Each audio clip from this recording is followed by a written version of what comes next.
Welcome back to the channel, guys. Self Educated Economist here, and happy New Year's Eve. So, we're going to wrap up this year with revisiting silver. We'll probably take a look at gold and Bitcoin and a few other things, but just quickly looking at silver here. Silver hit an all time high of about $84. It has since pulled back to its current price right now at about $72. So, it's about a 15% pullback. I think it'll probably pull back a bit more from where it currently is, and then possibly base out somewhere around here at the previous all-time high, which was back in 2011, and then continue its way a little bit higher up into later on this year. So probably maybe Q1 of next year, Q2, possibly hit another all-time high. But the thing is that here on the quarterly, silver is creating bearish divergence, as you could see here, right? So this previous high over here with the RSI, and then this high right here. And mind you that the quarterly is closing in about almost 3 hours from now. The monthly is also going to be closing as well in about 3 hours, as well as the 12 month. So we'll see what it's kind of, actually looking here at the 12 month, we definitely have divergence from this point here as well. So you're going to see that, I guess, in the 3 month as well. You're probably going to see some divergence. Yeah, so you're going to see some divergence there as well, too. So some bearish divergence. It's only a second drive of bearish divergence. So we'll see what that will reflect in price action, especially we will have to see where this closes in the next quarter. To really get an idea of where silver is going to go. Who knows? It could just maybe just keep going up. Nobody has a crystal ball. And my purpose of these videos is not to really it's just to put ideas out there. And if it helps people kind of become better investors, and it definitely helps me kind of gather my thoughts and see what the market is doing and see what I should be doing, right? So yeah, so I think silver has some more legs to run on here. And then I did something interesting here. So I put the Federal Reserve's balance sheet. So the balance sheet it's currently been in quantitative tightening. So they've been reducing their balance sheet pretty much since January 2022. And they pretty much called an end to quantitative tightening. I think it was in June, if memory serves correctly, but that doesn't mean that they're going to start money printing right away. And even during times of money printing, silver doesn't necessarily do fantastically well, as you could see through. I mean, here it did print. They were doing money printing. You could say, I suppose.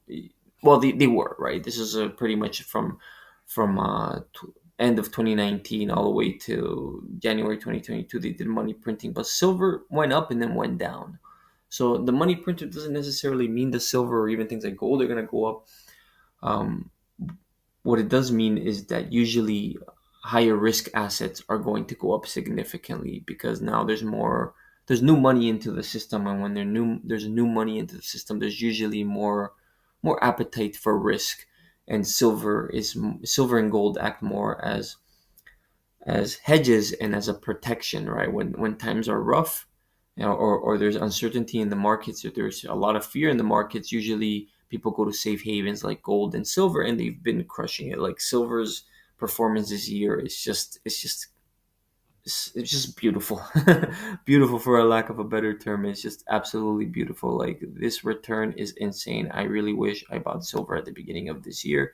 I didn't, but it is what it is. That's why we look at these charts, so we can learn and become better investors into the long term. So now that's that. I want to pop up some interesting charts here, and this is the price of Bitcoin.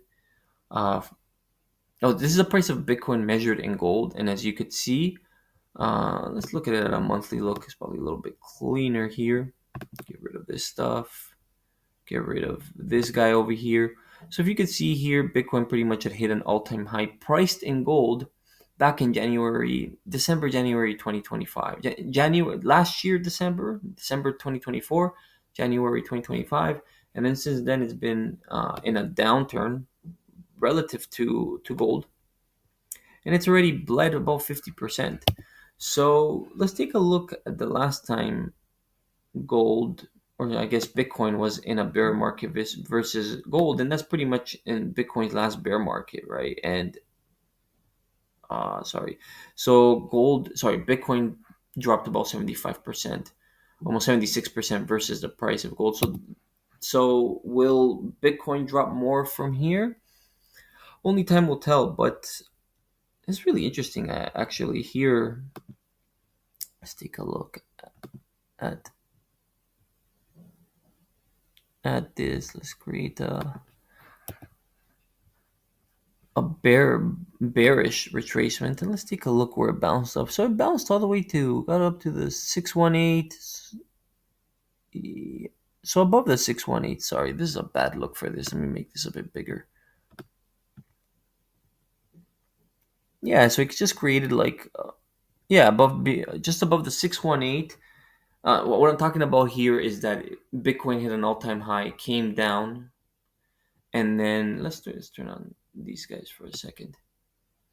Right, came down, hit the 21 EMA, and then it went back up, and it essentially hit a beautiful bull trap. You know what? Looking at Bitcoin, if you measured it versus gold, it would have told you that we were in a downtrend, even though this year in dollar terms it actually hit an all-time high. So that's actually very interesting. So it'd be interesting to see.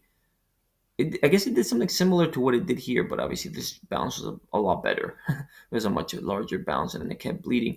And as you can see here in the last bear market, Bitcoin's last bear market, it went all the way it went all the way down until 2023. So that's really interesting. That's actually very, very interesting. I didn't look at this before, but that's very interesting. How long is that? So is that 15 bars? What is that? 2 years? Yeah, 2 years about. October 2021,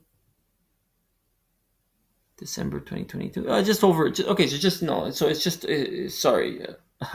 It's just over a year. So it's just pretty much during Bitcoin's regular bear market, dollar based bear market. It was about a year. So I mean, we're already. I don't know. Let me remove this. I mean, can you say that because Bitcoin's already pretty much been in a bear market for a year versus gold, that it's not gonna go until October? What would it look like until it goes to October? Let's see, somewhere here. Look, I really don't think Bitcoin's gonna bleed much more versus gold from here. Like, yeah, it's probably gonna keep dropping a little bit more, but is it going to come down to like these levels down here? I seriously doubt it.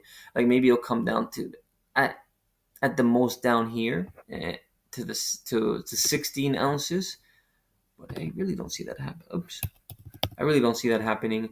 I think it's going to be a little bit boring for in terms of Bitcoin dropping huge amounts. I think the most of the move has already been done. Most of it, if you're pricing it in gold.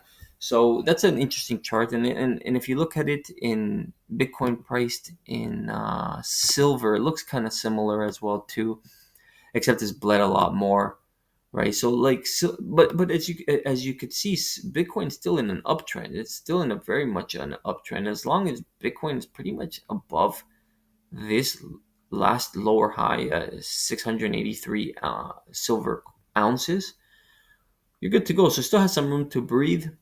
But I don't think it's going to go much lower from where it currently is. What I think is going to happen is that silver is probably going to drop a bit more. Maybe you'll have a bit of a rally versus gold. Sorry, the silver will have a bit of a rally here, right? So it's already rallying a little bit, right? Because silver's losing value, so it's actually rallied from the low here. That's what's actually happening. It's not that Bitcoin's rallying. So if we get a rally in the Bitcoin price in dollar terms early next year, so we could probably see Bitcoin rally some more, or Bitcoin rally more versus silver. And yeah, and then I guess in the next cycle we'll see Bitcoin create another um, higher high, I suppose. But yeah, so these are really interesting charts to look at Bitcoin price in silver and gold, and it kind of gives you an idea, because even here too, right? Like it's pretty much been in a bear market or in a downtrend, since the same thing, January 2025. So Bitcoin has been in a downtrend versus silver as well for a year. And the last time, you know, yeah, so the last one lasted about a year too. Bitcoin's bear market. So will Bitcoin go into look? I think it could be elongated. The bear market priced in silver and gold in Bitcoin could be elongated to a 2 year one, but I don't think it's gonna have a much bigger drop down here. I mean, already. I mean, I mean, Bitcoin has already been destroyed versus silver, right? In this, if you look at it, this chart, can it come down a bit more or just move sideways for a while? I think that's very possible. So yeah, so I mean, there's always a like Ben Cowan says. I watch a lot of his videos; they're very interesting, and he puts a lot of interesting ideas. There's always a bull market somewhere, and I really wish I had more silver. I have a little bit. I have a very small position of silver. I actually have some silver coins, and I'm happy it went up. But I wish I had a bigger position. I actually sold my. I had a big position in gold and silver, in 2023, and I sold in June 2023. So around around here, around here, I sold. So I missed this whole bull run. Sorry, this is not even the proper chart. I'm sorry. Well, whatever. I missed the big run of silver pretty much. So it is what it is. You can't. This is why I like to analyze these things because you learn so much. I'm learning so much about trading, and I'm hoping that in my learning and in the way I look at charts and the more I learn from other people because I follow Crown's Crypto Cave is fantastic. I've learned a lot about trading, just analyzing stuff, analyzing price action from him, and I've learned a lot from watching Ben Cowan as well. And I like to take my own spin on things. I like to look at charts myself too to kind of get my own ideas. But yeah, but it's still Bitcoin's still in an uptrend versus, and I mean I do have it in logarithmic. So if you take it off of logarithmic, it looks ugly, but it's still in an uptrend regardless. But this is not a pretty chart for Bitcoin. But yeah, that's it for this year. This is like my wrap up for gold, silver, and Bitcoin for the year. And hopefully the bear market in Bitcoin is not any worse. At least I don't think it's going to be much worse than what it's already come down. What the price action of Bitcoin has already reached. I am not saying that properly, but the Bitcoin dropped down to like about 79. Was it 79K? So, can it get down to the lower 60s? Yeah, I think it's very possible, but I really do think there will be a bounce before that. Could be wrong about that. Only time will tell. So, yeah, so happy New Year's to you guys. I hope you enjoy your New Year's Eve, and I'll see you guys next time. Take care. Bye bye for now.